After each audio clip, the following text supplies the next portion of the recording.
Ya, kami akan tetap menampung semua aspirasi, masukan dari masyarakat, dan kami minta masukan dari semua masyarakat untuk membantu memperbaiki kinerja dari DPR untuk bisa sama-sama kita perbaiki dan dalam membangun bangsa dan negara. Sekarang kalian mengatakan bahwa kita akan mendengarkan aspirasi dari masyarakat.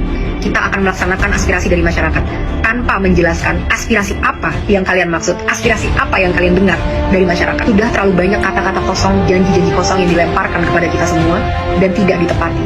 Tapi kali ini kita menuntut kalian untuk punya akuntabilitas, untuk bertanggung jawab dengan kata-kata kalian bahwa kalian akan melakukan aspirasi dari masyarakat. Bagaimana anggota parlemen yang berjumlah 580 orang dibayar dari pajak masyarakat itu tidak berhasil mendengarkan aspirasi masyarakat, sementara gerakan-gerakan di sosial media yang tidak dibayar oleh siapapun yang terjadi secara sukarela bisa mencapai pergerakan yang seperti ini. Harusnya kalian semua merasa malu dengan apa yang terjadi di situasi Indonesia saat ini. Akan kita perjelas apa tuntutan kita. Kita mau kalian bertanggung jawab dan bertingkah sesuai dengan apa yang kalian janjikan. Kali ini kalian tidak bisa lari dan tidak bisa berkilah lagi, karena aspirasinya sudah sangat jelas dari masyarakat. Pada sebelum 5 September pukul 23.59, ini adalah 12 hal yang kita tuntut dari kalian kalau memang kalian mau menunjukkan bahwa kalian masih berpihak kepada masyarakat. Pertama, sahkan rancangan undang-undang perampasan aset sekarang juga, sebelum 5 September tengah malam. Kedua, pecat anggota DPR yang terbukti menghina rakyat, Ahmad Syaroni, Deddy Sitorus, Bambang Pacul, dan yang lain-lain itu yang berjoget-joget di parlemen. Mereka yang hanya mewakili kepentingan partai politik dan tidak kredibel untuk merepresentasikan kita, apalagi membuat kebijakan-kebijakan.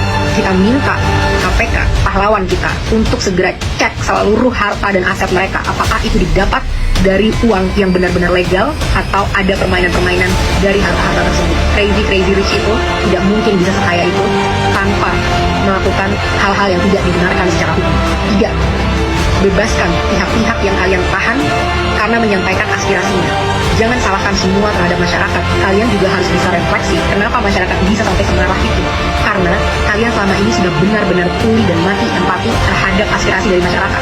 Saat kita mau mendatangi rumah kita sendiri yang kita bayar dan kita bangun dengan hasil keringat sendiri, kita dipertemukan dan dihajar dengan aparat-aparat dan segala peralatan yang dibeli dari hasil pajak rakyat. Bebaskan mereka semua. Mereka hanya mau melakukan aspirasi. 4. Reformasi DPR. Kalau memang kalian tidak mau DPR dibubarkan, maka reformasi habis-habisan bagaimana cara kalian bekerja. 1. Audit secara transparan. Apa isi dari anggaran 9,6 triliun per tahun di tahun ini dan tahun depan?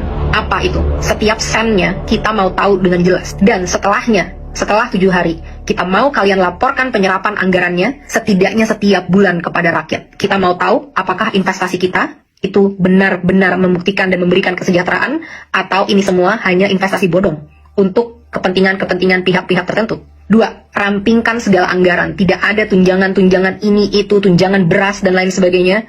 Dan rampingkan jumlah anggota DPR. Bersihkan DPR dari pengkhianat-pengkhianat rakyat, pengkhianat-pengkhianat bosnya sendiri. Potong semua anggaran yang tidak urgent untuk kesejahteraan masyarakat. Rapat-rapat, kunjungan kerja ke luar negeri, patwal, dan semua itu tidak ada hubungannya dengan kesejahteraan masyarakat.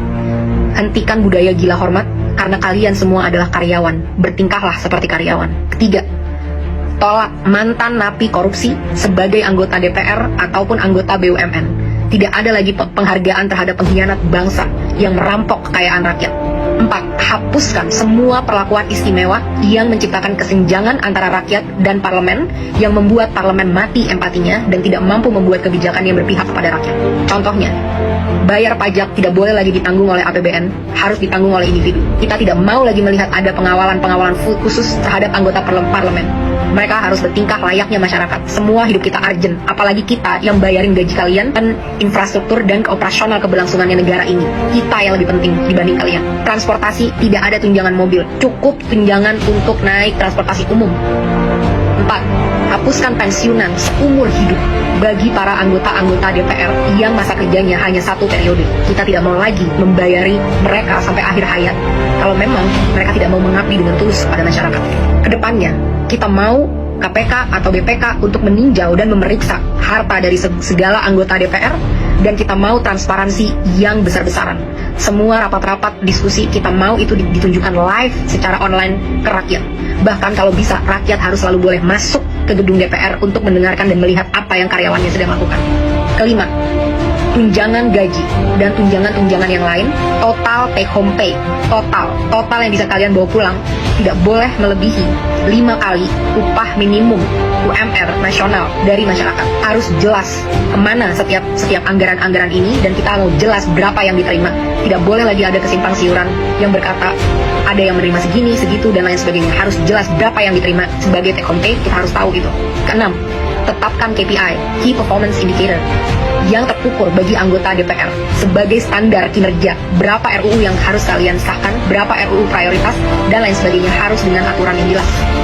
Kedepannya, evaluasi dan pecat anggota-anggota yang tidak bisa bekerja dengan benar, yang tidak datang saat-saat rapat, yang tidak bisa menghasilkan RUU yang diminta oleh rakyat. Laporkan semua progress, achievement, challenges secara berkala kepada rakyat. Kita berhak tahu apa yang terjadi di dalam ruang DPR. 7. Audit secara menyeluruh terhadap BUMN untuk memastikan profitabilitas. Kalian bisa tahu apa yang kira-kira mau diambil untuk ini, tapi BUMN kita rugi puluhan triliun setiap tahun. Satu BUMN. Saat banyak BUMN-nya berapa ratus triliun yang dirugikan oleh BUMN ini. Benar-benar tidak capable dalam memanage usaha badan milik negara. Karena komisarisnya hanyalah untuk tukar-tukaran kursi, negosiasi, kekuasaan dari partai politik, tapi bukan diisi oleh orang-orang yang kredibel di bidangnya.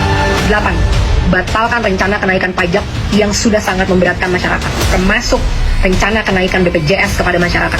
Berhenti mencekik dan memeras kita. Saatnya kalian bekerja. 9. Adili pembunuh pahlawan kita. Apa? Seberat-beratnya. Aparat harus tahu konsekuensi apabila mereka menggunakan power di jalan yang salah. Negara harus menanggung dampak dari semua ini, karena semua ini terjadi karena kegagalan kalian menanggung keluarga dari apa. Lengserkan Kapolri. Kapolri telah gagal memberikan komando untuk melindungi masyarakat. 10. Berikan standar gaji yang layak terhadap pahlawan bangsa kita, guru-guru di Indonesia, termasuk juga nakes-nakes di Indonesia. 11. Reformasi kinerja kepolisian habis-habisan.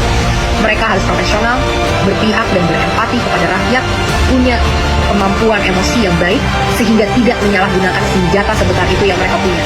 Mereka di sini untuk melindungi rakyat, bukan untuk membela kepentingan penguasa. Saat kasus-kasus terjadi, banyak banget yang loyo, lama, dan lain sebagainya. Tapi saat itu tentang demonstrasi, betapa canggih alat-alat yang kalian punya, betapa banyak amunisi yang kalian punya untuk ditembakkan kepada masyarakat yang membayar gaji mereka setiap hari. Reformasi ini semua. Aspirasi sudah sangat jelas.